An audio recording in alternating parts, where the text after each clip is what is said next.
Ang Ginoo malaka ninyo, Manasab ang kami. sangkot ni Evangelio sumalang ni San Lucas. Himayaon ikaw, O Ginoo. Si Jesus na puno sa Espiritu Santo, bidiya sa Jordan.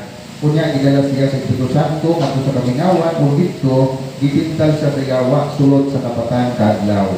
Nini panahuna, wala mo kaong si Jesus, busa, igutom siya. Kung ginan siya sa yawa, kung anak ka sa Diyos, himo ang pan, kining bato. Si Jesus itubag. Ang kasulatan na ingon, dili mabuhi ang tao sa pan lamang.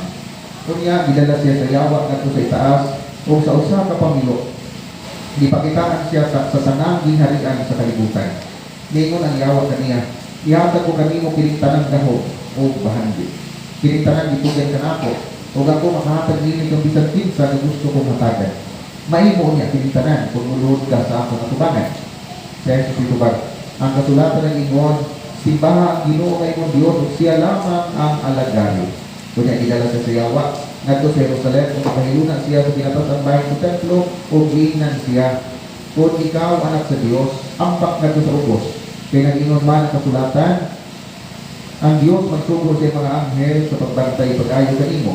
Kini nag-ingon usab, sa ngayon kanila sa ilang mga kamot aron dili madugmok sa bato bisan gani ang imong tiil. Sa Jesus itubag, ang kasulatan nag-ingon, ayaw tintala Ginoo nga imong Dios. Kuman si Jesus titala sa yawa sa tanang paagi, bibiya kaniya ang yawa sa makadiyot. May suod ang Ebanghelyo sa Ginoo.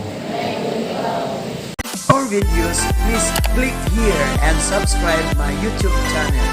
Thanks for watching.